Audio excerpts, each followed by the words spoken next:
Pessoal, professor Joel, tudo bem com vocês? Pessoal, nessa semana nós estaremos começando a explicar o capítulo 5 do livro de vocês, que tem o título Processo da Independência, os processos da independência da América Espanhola e da América Portuguesa. Então, nós vamos dividir esse conteúdo em duas partes. Nessa primeira parte, nesse primeiro vídeo, nós vamos nos referir ao processo da independência da América Espanhola. Então, a crise do sistema colonial americano. As últimas décadas do século XV foram marcadas por mudanças importantes nas relações entre as colônias americanas e a metrópole europeia. Certamente, vocês já estão familiarizados com esses dois termos. Colônia era um território que estava aqui no continente americano ou no continente africano, certo? E metrópole era um país que dominava esse território. Foi uma época em que as ideias iluministas surgidas da Europa se disseminaram entre setores da população colonial. Obras de autores como Rousseau, Voltaire, Montesquieu começaram a circular junto a determinados grupos e a serem coletivamente discutidas, assim com os desdobramentos da Revolução Americana e da Revolução Francesa. Então, a gente tem notado que as ideias iluministas foi fundamental para que esse novo momento no mundo pudesse meio que mexer com as estruturas políticas dessa época. Eles discutiam, como anteriormente eu disse, coletivamente, os desdobramentos tanto da Revolução Americana quanto da Revolução Francesa. A Revolução Americana tinha um caráter separatista, né?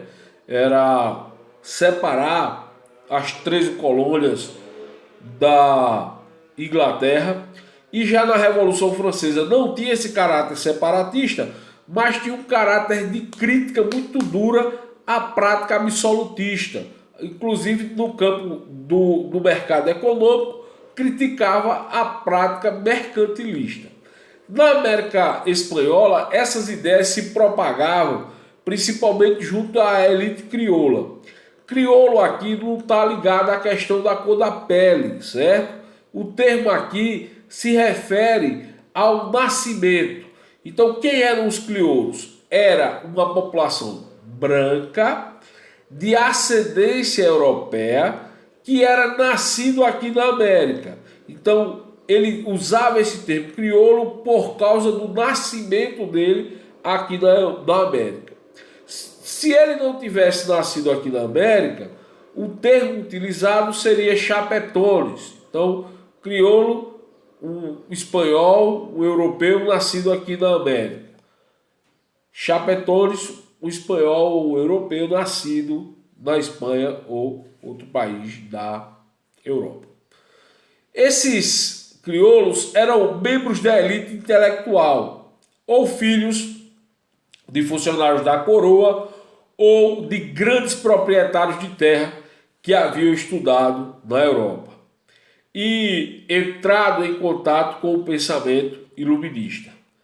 Ao retornarem para o continente americano, traziam consigo essas ideias que estavam sendo produzidas nas universidades, nas cidades europeias, que eram de liberdade, de igualdade, e passavam a questionar o sistema colonial, com seus altos impostos, falta de liberdade comercial ou ausência dos direitos políticos.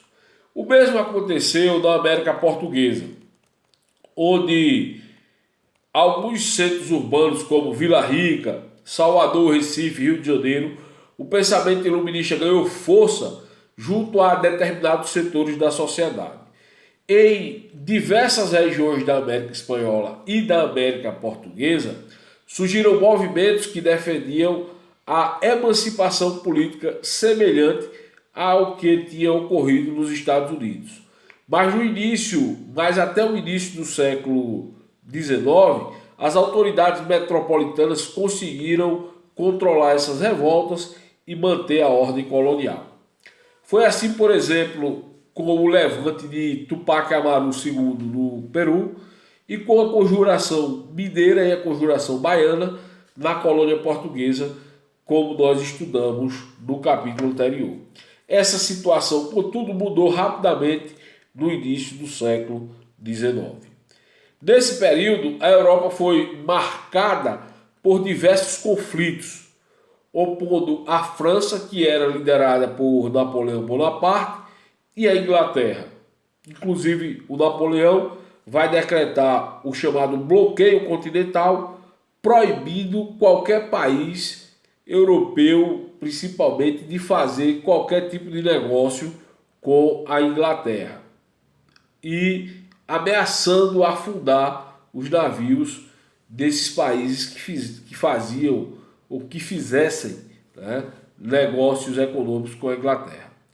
A luta entre essas duas potências se desdobrou em diversas partes do continente, afetando inclusive a Península Ibérica. A Península Ibérica é a região onde está localizado tanto a Espanha quanto Portugal. O território espanhol foi ocupado pelas forças de Napoleão e o rei da Espanha, Fernando VII, foi preso e retirado do poder. Já o governante português, o príncipe regente Dom João, fugiu de Portugal e buscou refúgio aqui no território brasileiro, né, no final de 1807. Esses acontecimentos tiveram consequências imediatas nos territórios coloniais.